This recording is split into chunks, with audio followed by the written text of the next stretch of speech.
Hey guys, welcome back to DPT episode 3.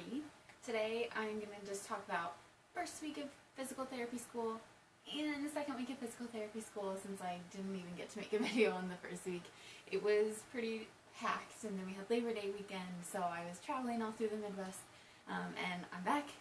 I'm going to try to make this video today, hopefully finish it by the end of tomorrow. We'll see how it goes.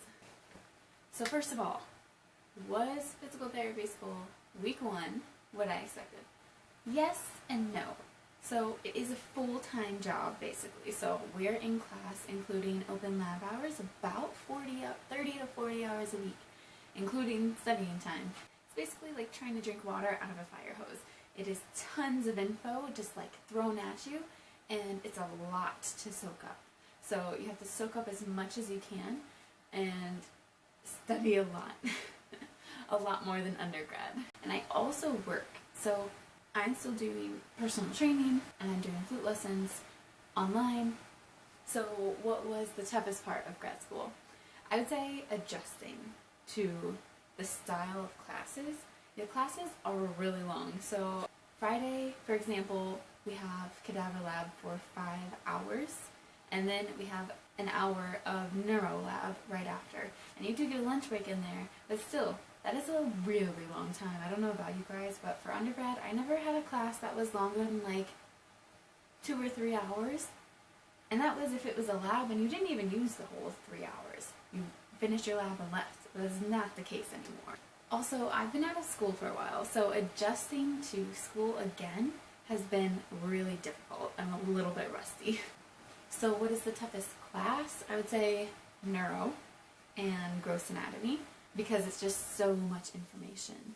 How much free time do you have? So not including sleeping, eating, or class, I have about 15 hours of free time during the week. You do have free time on the weekends. If you're working a lot, then you may even have less time than that. So what do I do in the little free time I have?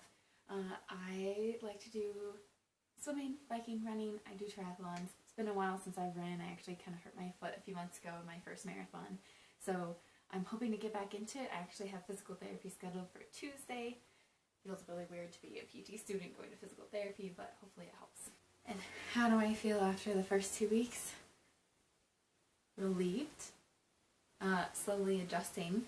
I feel more confident in my ability to study effectively and not get terribly distracted. Also, a note about Cadaver Lab.